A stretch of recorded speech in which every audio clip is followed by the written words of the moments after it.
Muy buena pregunta. Voy a decir dos vertientes de cómo llego ahí. Una vertiente fue personal porque yo fui estudiante de Derecho, estuve por dejar Derecho y me encontré dentro de la carrera de Derecho, como había Sociología en la facultad, con un profesor de Sociología, que también venía del Derecho, pero que era sociólogo, que a quien hemos rendido homenaje ahora, que es Juan Carlos Arguello. Entonces yo venía muy esto es un poquito de biografía, venía muy disconforme de la enseñanza del derecho. A mí, mi paso por la facultad de Derecho me fue muy penoso, al punto de que terminé la carrera fundamentalmente por disciplina, por autodisciplina en esa época, no sé, que no recomendaría ahora que se haga, diríamos.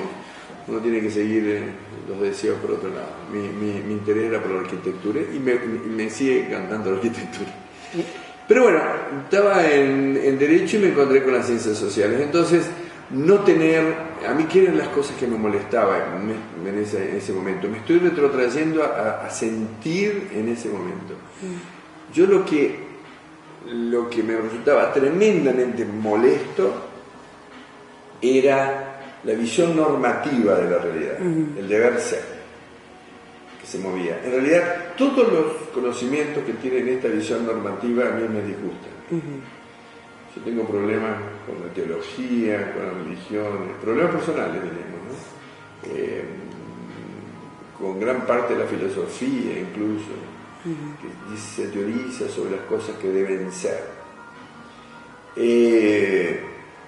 Y a mí me preguntan siempre, pero cómo las cosas son. A mí me resultaba esta contradicción que existía en la formación de los abogados de mi época y que continuó, en gran medida acá, por lo menos en Argentina, de ese modo, era de que frente a una realidad contundente, llamémosle el mundo del ser, se seguía pensando en cómo las cosas debían ser y siempre se podía hacer salidas por el mundo del deber ser, se podía obviar a la realidad por el mundo del ser, y a mí eso me gustaba profundamente. Entonces, cuando me encontré con las ciencias sociales, con la sociología concretamente, fue un impacto muy fuerte, un enamoramiento inmediato, y me empecé desde ese momento una tarea muy minuciosa de desconstrucción de mi identidad, que estaba dudando todavía. Estamos hablando de cuando tenía 20 años, de mi identidad profesional y de construcción de una identidad como sociólogo. En épocas de profundo autoritarismo, que no era sencillo. Esta opción no era para nada sencilla, porque yo sabía que además renunciaba a montones de beneficios que trae la profesión jurídica, las profesiones jurídicas. Descontento, insatisfacción, rechazo de las visiones normativas que tienen implicaciones para poder mantenerse como tales, adhesiones dogmáticas, ausencia de crítica, de reflexión. Esto es una vertiente personal que la guardé siempre, al punto de que en una época yo me peleé con el derecho, entonces hacía sociología de la comunicación en otra disciplina. Luego estudié de nuevo sociología, yo estudié varias veces sociología, la última vez fue en Estados Unidos, y ahí cuando volví, volví a sociología acá, y con la idea de juridizar la sociología, es decir, que se sea sociología jurídica, lo cual lo hemos logrado a través del cambio de plan de estudio.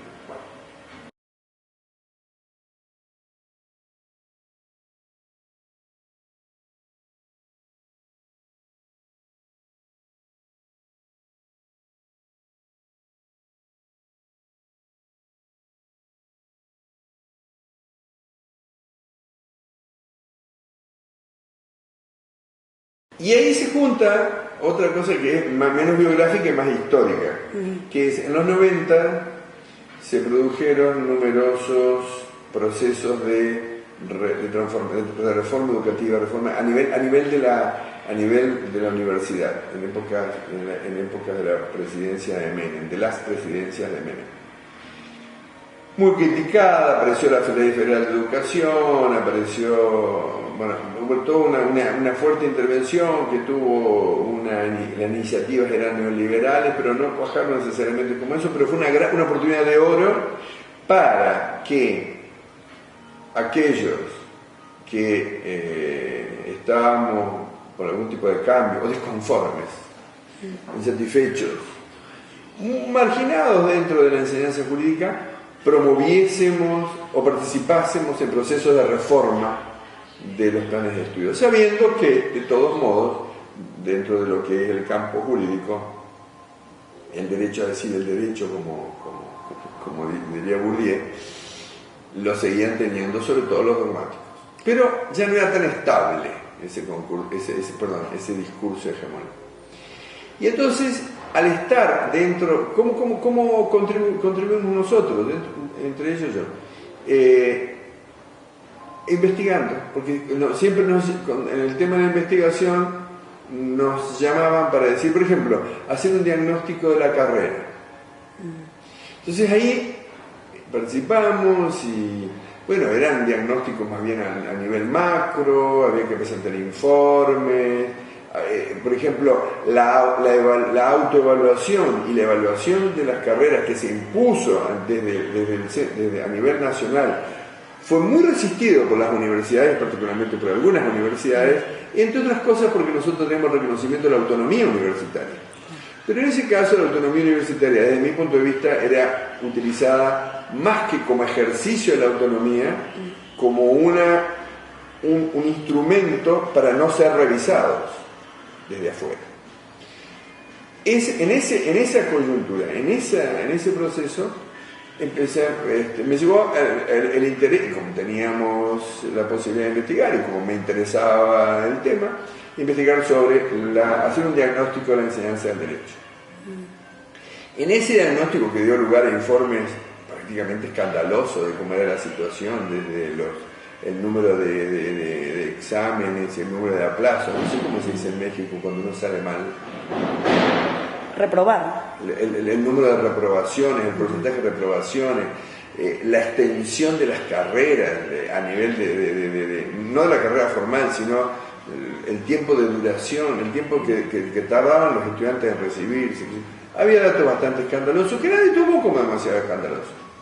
Porque por otro lado, a la enseñanza de derecho siempre se la ha criticado, sobre todo desde adentro. Pero y ahí hay que empezar a reflexionar yo sobre el tema. Entonces dije yo, una vez terminado todos estos informes, a mí me quedaba la necesidad de profundizar. Eran informes más cuantitativos. Entonces, y la necesidad, y ahí es cuando, sintiendo esa necesidad, nos asociamos en el grupo con expertas en mujeres en sociología de la educación, porque me cuenta que yo no sabía sociología de la educación. Y no es que sepa necesariamente, ahora sé más, pero creo que sabía antes. Y entonces ensamblamos esta idea de educación, de la sociología de la educación y de la sociología jurídica, y generamos proyectos, ya en este caso no institucionales, sino de grupo de trabajo, constituimos grupos de trabajo. Y pasó lo mismo en algunas otras universidades, no sé si, no con asistencia de los sociólogos de la educación, que yo sigo pensando que es fundamental, y así entramos en contacto con teorías de sociología de la educación que trabajamos con eso. Por ejemplo, en nuestro caso utilizamos a Basil Bernstein, que nos fue muy útil, y tratamos de aplicar una teoría que estaba concebida para la enseñanza media, y Bourdieu, entre otros. Lo interesante de Bernstein era, por ejemplo, de que la distinción que él hacía, algo muy sencillo, de que el discurso pedagógico tiene un aspecto fundamentalmente, diríamos, cognoscitivo, podríamos decirlo, o que hace a lo que es lo que se enseña. Y tiene, el otro componente importante del discurso pedagógico, según Bernstein, es el cómo, es lo que es más la currícula oculta, que tiene que ver con el discurso regulativo, según él, para utilizar un término de él.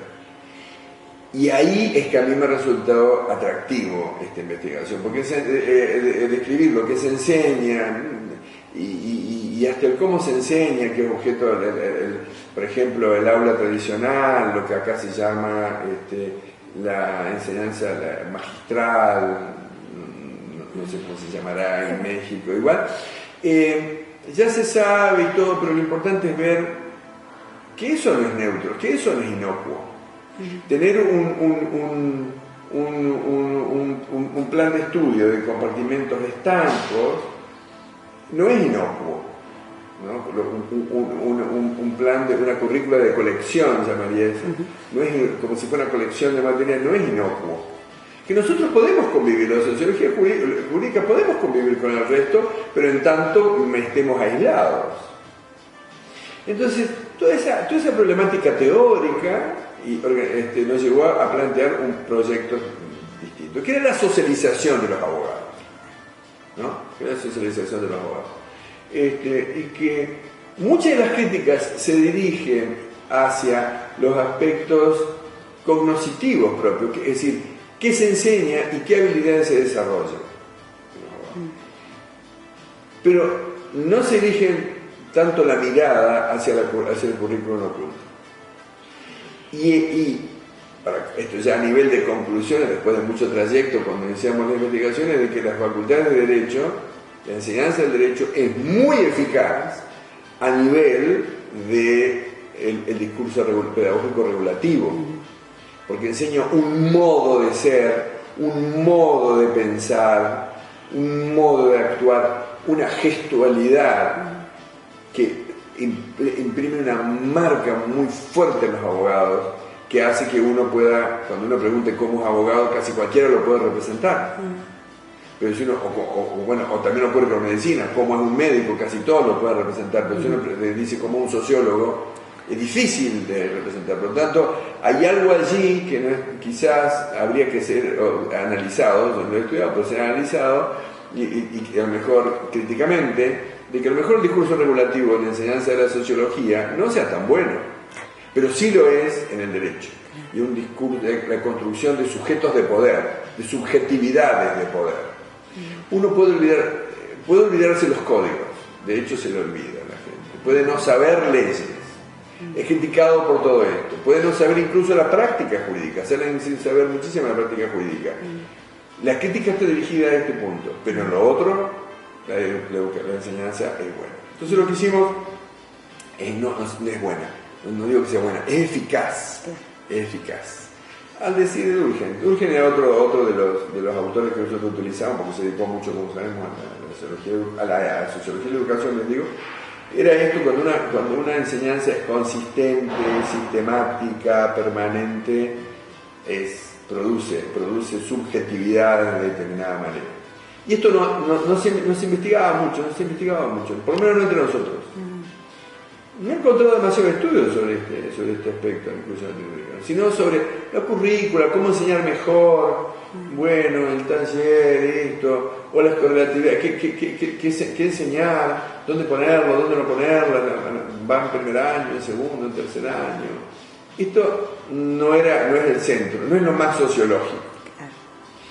Y de ahí resultó uno del primer texto, que era la enseñanza del derecho y la formación de la conciencia jurídica, que analizamos el discurso, sobre todo, utilizando muchos métodos, algunos métodos de la etnografía, sobre todo, nos dio muy importante. Mezclamos muchos métodos, pero la etnografía de clases, es decir, donde sucede la enseñanza verdadera y donde sucede la enseñanza-aprendizaje y la formación de habilidades, eso era fundamental, y nos lo dieron los antropólogos.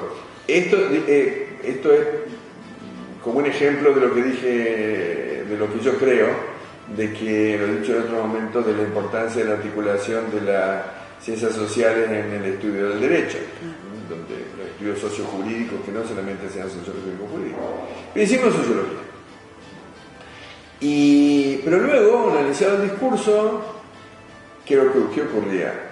La pregunta era, ahora bien, a nivel de la subjetividad de los alumnos, este discurso se plasma, es incorporado, porque sabemos bueno, y por vivir en regímenes autoritarios muchísimos años, sabemos que pronto los discursos dominantes pueden ser resistidos. Entonces surgió otro proyecto donde vimos a través de diversos experimentos, porque había que inventar estos temas, estas estrategias, tratar de ver la impronta de este discurso en la subjetividad de los alumnos, lo cual se corroboraba, es decir, la inercia era fuertísima. Y luego nos llevó a pensar, decir, bueno, pero después ¿qué? Es decir, está bien, cuando sale, ¿qué pasa? Y nos llevó de ahí a estudiar la sociología de las profesiones, diríamos, a estudiar a los abogados que hacen ejercicio independiente de la profesión, y últimamente a los abogados que hacen ejercicio de la profesión vinculados con organizaciones no gubernamentales o movimientos sociales en favor de la transformación social en algún aspecto.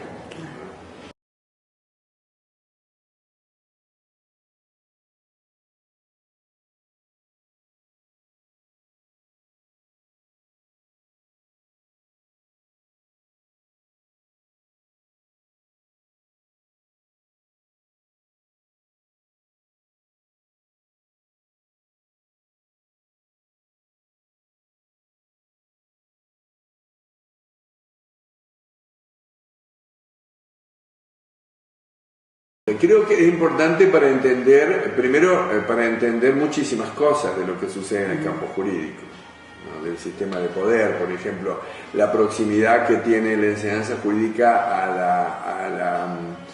con las profesiones jurídicas, cómo las profesiones jurídicas impregnan a la enseñanza jurídica de objetivos profesionales y hace que, por ejemplo, al menos en nuestro caso, los abogados, la enseñanza jurídica se limite a la formación profesional.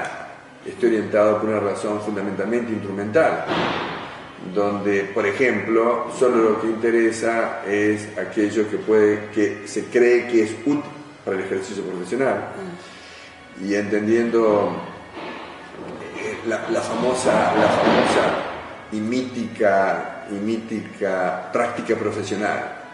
¿Qué es la práctica profesional? Aquello que el abogado necesita para ejercitar la profesión. Pero hay tantas prácticas profesionales porque depende de dónde, ¿no?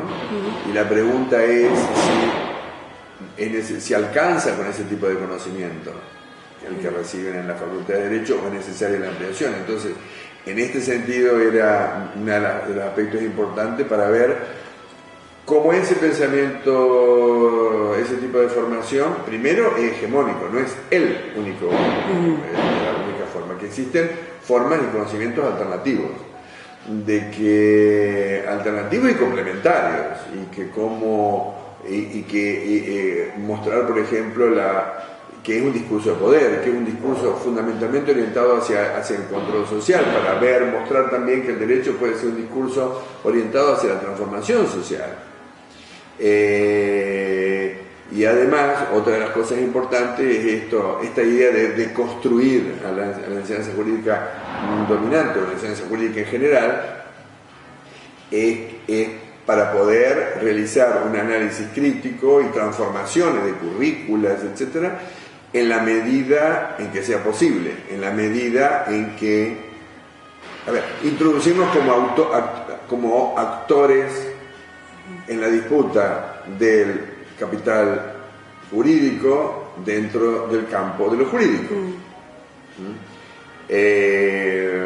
No negando la importancia que tiene el saber técnico, pero mostrando que el saber técnico es un saber limitado, que no lo he dicho yo solo, que lo he dicho Habermas, y que es necesario ampliarlo, y que es necesario ampliarlo no únicamente porque es una preferencia personal, sino que el mundo, la realidad social, económica, contemporánea, lo demanda. Diríamos que uno, por ejemplo, ante las transformaciones sociales necesita incorporar discursos. Los mismos abogados o los mismos jueces se deseable que incorporen discursos para que sean incluso menos autoritarios, más amplios, más comprensivos, para obtener una justicia, no se parezca esto, más inclusiva, iba a decir una justicia más justa, de todo modo que es lo justo, es decir, más inclusivo, más que responda más a las necesidades, que el derecho responda más a las necesidades de la gente y no tratar de meter las necesidades de la gente en el derecho, de traducirlas hacia el derecho en beneficio del monopolio profesional, porque lo que está en disputa es sobre todo eso. Esto entre otras implicaciones de lo que yo creo, por lo cual es importante estudiar la enseñanza jurídica.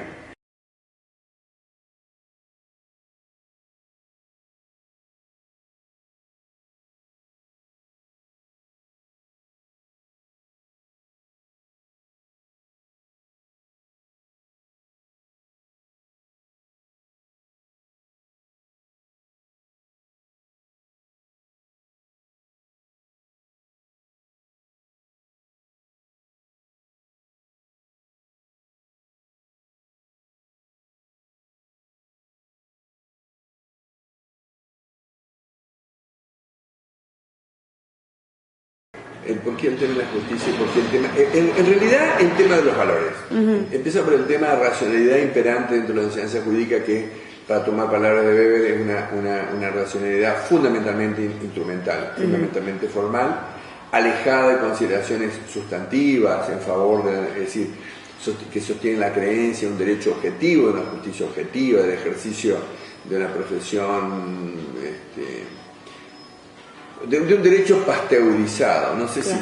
si y de un ejercicio pasteurizado de la relación, como que no, de la profesión, como que nada, que los valores en un mundo totalmente ajeno, que tiene que ver con la concepción incluso de la ciencia, de la racionalidad científica, que viene de la época en que el derecho dejó de ser derecho divino y se vistió las ropas de la ciencia, se vistió con las ropas de la ciencia, siempre a mí de modo de ver siempre siguió siendo religioso, siempre siguió teniendo esa impronta religiosa.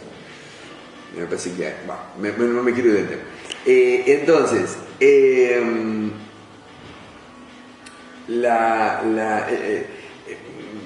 ya desde el primer momento nos dimos cuenta de que, por ejemplo, cuando analizábamos los contenidos que se daban en las clases, el tema de los valores no aparecía nunca.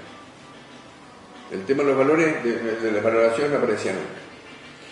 Y comenzaba a ser llamativo. Yo ya lo había vivido como docente, pero pensé que como estudiante.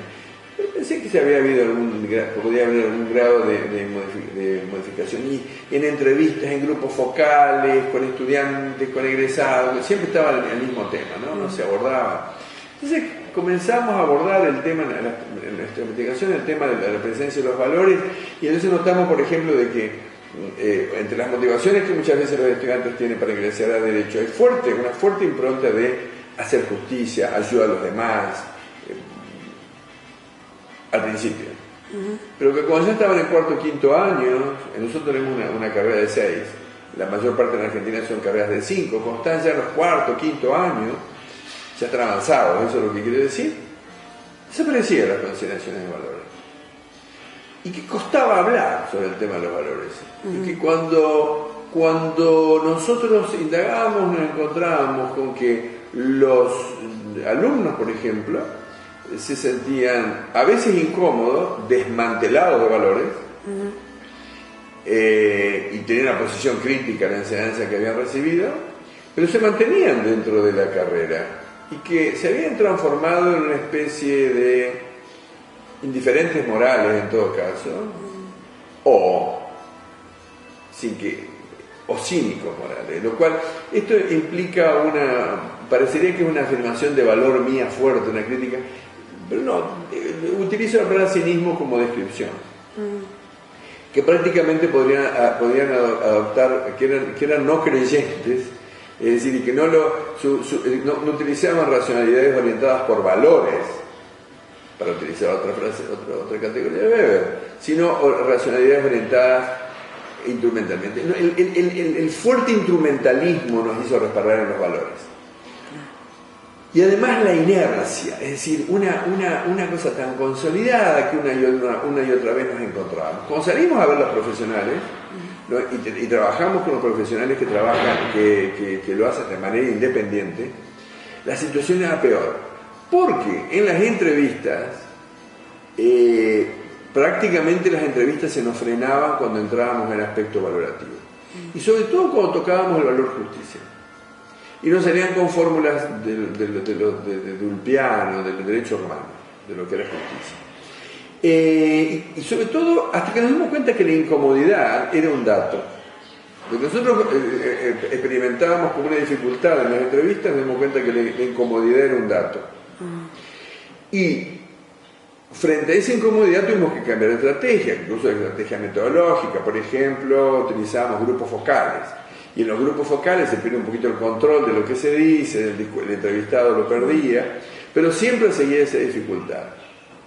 Y hasta, y donde alguna vez le escribimos a esto, es decir, de manifestarnos de que los abogados utilizan una noción de derecho sin justicia, de que la justicia, así como la salud y enfermedad, salud de enfermedad, es un aspecto central en la formación de los médicos, la justicia y injusticia no es una formación, no es central en la formación de los abogados. Quizás sí legal e ilegal, dada la importancia que tiene la ley, pero no justicia y injusticia.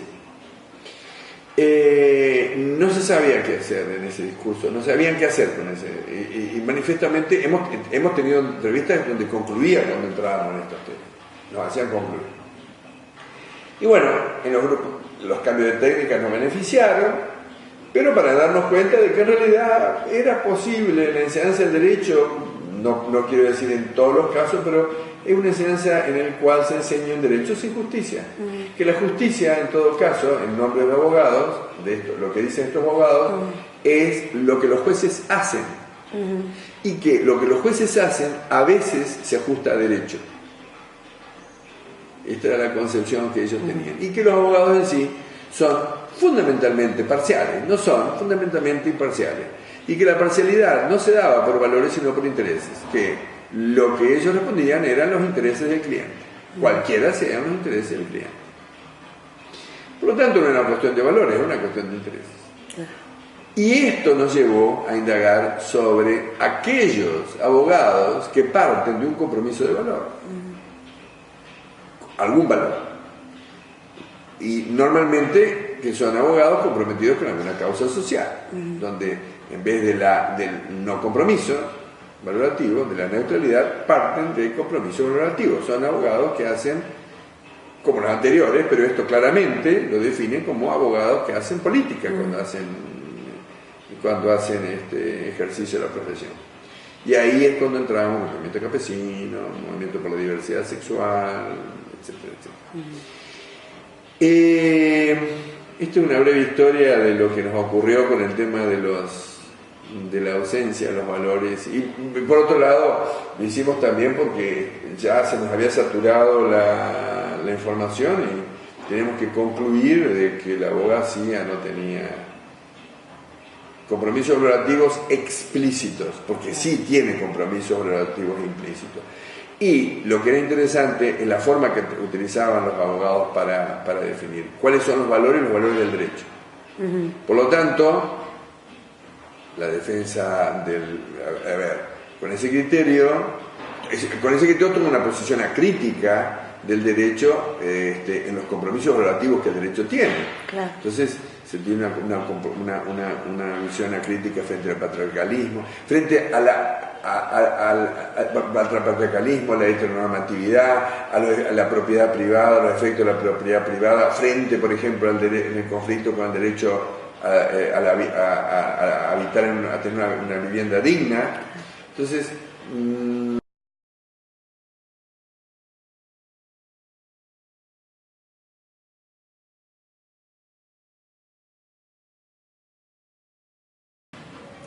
y entonces eso es muy interesante, lo que son las prácticas del ejercicio profesional.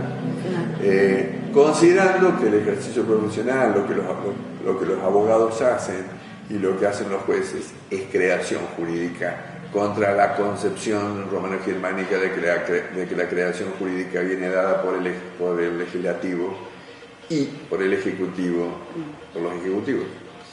Los jueces crean derecho y los abogados en ese sentido lo hacen, pero no necesariamente, como se enseña en Facultad de Derecho, como colaboradores de la justicia. Ninguno de los abogados que entrevistamos se sentía colaboradores de un juez. La relación que tenían con el sistema judicial era antagónica, porque les impide el logro de muchas de las cosas que ellos quieren.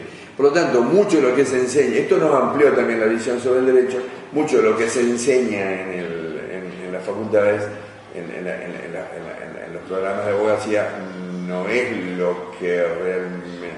diríamos, son discursos al deber ser, son discursos normativos, que no necesariamente reflejan lo que las cosas son. Eso hace también la importancia de nuestro interés por estudiar la educación jurídica. Y nuestra focalización en los valores, que no era un aspecto inicial, sino que esto, en el mismo contexto de la investigación, uno va viendo cosas que se pueden, que no se pueden, que emergen, que no emergen.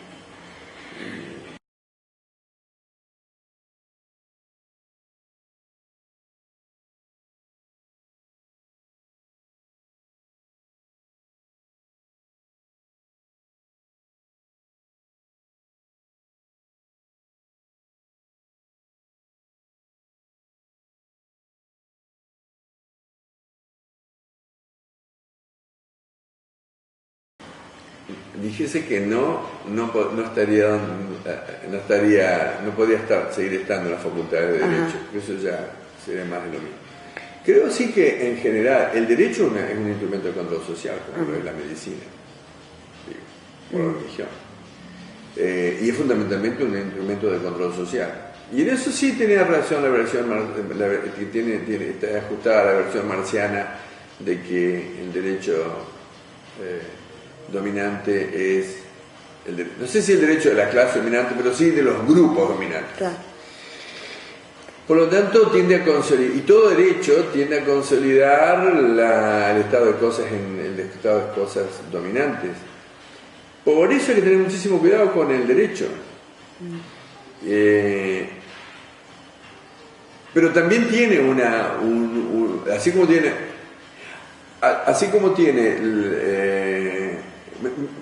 pero también tiene una potencialidad transformadora. Recién me trabé un poco porque estaba pensando en las similitudes con la sociología, esto del orden y el cambio social. Y sí, diríamos, si uno piensa en el cambio social, tiene que partir de una noción de orden. El tema de la sociología tiende a reforzar el orden y el cambio. Bueno, lo emancipatorio o lo regulativo, lo regulador. El derecho es esencialmente regulador, es una tecnología reguladora, hasta de las revoluciones más revolucionarias o más radicales han tendido siempre a plasmarse en algún tipo de derecho. El tema es y hay inercia hacia el control social, hay inercia a la generación del orden. El derecho, por eso, es normalmente entendido como un orden, pero es un orden que genera orden. Tiene esa enorme potencialidad. El tema es si puede ser transformador. Obviamente que lo es. No solamente consagrar transformaciones, sino, la pregunta sería, si tiene algún grado de autonomía relativa para generar transformaciones. Tiene algún grado. Primero que hay que creer en la autonomía relativa, y como toda autonomía hay que luchar por la autonomía. La autonomía no se reconoce, no. Entonces, tiene algún grado de autonomía como para generar transformaciones. También depende de las épocas en las que corre. En épocas de estabilidad, de orden, etcétera, el derecho va a tender a ser transformador. Regulativo, ¿no? Incluso cuando se instaura una revolución. El derecho revolucionario es establecer una nueva forma de regulación. La cuestión está en bajo qué condiciones, quizá la pregunta sería esa, ¿no? ¿Bajo qué condiciones el derecho puede ser transformador? Y bueno, esto sería un tema sumamente amplio, pero obviamente que sí puede ser transformador. De todos modos, yo creo que el derecho, para ser transformador, no puede estar aislado de la sociedad. Y ahí viene a decir, el derecho... Hay transformaciones que pueden provenir del Estado. Primero, reconocer que no todo derecho es derecho del Estado. El monismo jurídico es una manera de reducir el derecho a un tipo de derecho. El pluralismo jurídico, el debate del pluralismo jurídico es muy importante en ese sentido. Segundo, de que al derecho no lo hacen solo los especialistas de derecho. Y tercero, y puede seguir tercero, cuarto, quinto, sexto, séptimo, pero por lo menos tercero, que hay la conexión entre derecho y sociedad es muy importante. La conexión entre derecho y una sociedad dinámica, sujetos dinámicos, organizaciones, movimientos sociales, es fundamental. Todas las transformaciones principales que se tienden a realizar en los estados tienen que ver con alguna forma de acción colectiva. Luego los estados, los políticos suelen apropiarse de las temáticas, ¿no? Por ejemplo, uno puede pensar en la Argentina, en las últimas reformas legislativas sobre matrimonio, es decir, sobre aspectos que antes se consideraban prácticamente intocados, que eran todos materiales de especialistas. Fue promovido por las organizaciones no gubernamentales y los movimientos sociales en favor de la diversidad de género, de la diversidad sexual, y sin ellos no hubiera habido la politización del derecho, la movilización del derecho y de la justicia, sobre todo, que se llevaron a cabo, condujeron a nuevas leyes. Esto es un ejemplo nada más, a nuevas leyes que muchas veces con alto poder de legitimación, inclusivas, que se dieron, es cierto, en un determinado contexto internacional y determinado contexto nacional a nivel político, y que además los gobiernos han podido usufructuar. Pero la pregunta viene a partir de eso. A mí lo que es importante es qué perdemos cuando ganamos un derecho.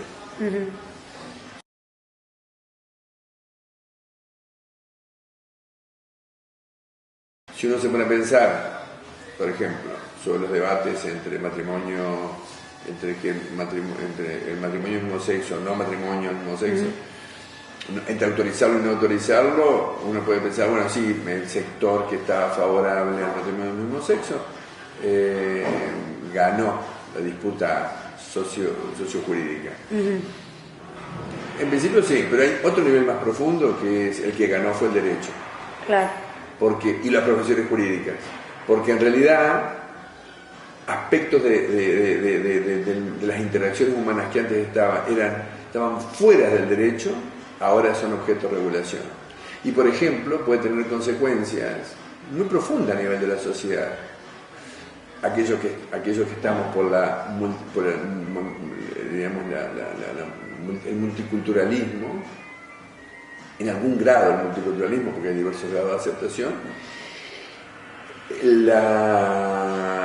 todas estas nuevas leyes pueden llevar a la asimilación de una cultura, como es la cultura gay, la cultura trans, que es muy dinámica, en la generación de cambios sociales, y que de pronto puede haber ¿cómo podríamos llamarle? Una heterosexualización de la homosexualidad o de lo trans. Porque el matrimonio, convengamos, hasta el nombre, que es románico, es una institución que pertenece a determinado contexto cultural para regular cierto tipo de relaciones sexuales, etc. Por lo tanto, yo estoy en favor de la consagración de esa ley, porque tiene efectos muy positivos, pero hay efectos no buscados, efectos no queridos, que de pronto pueden suceder cuando se gana un derecho. Claro. Y sobre todo cuando el derecho es apropiado por el Estado.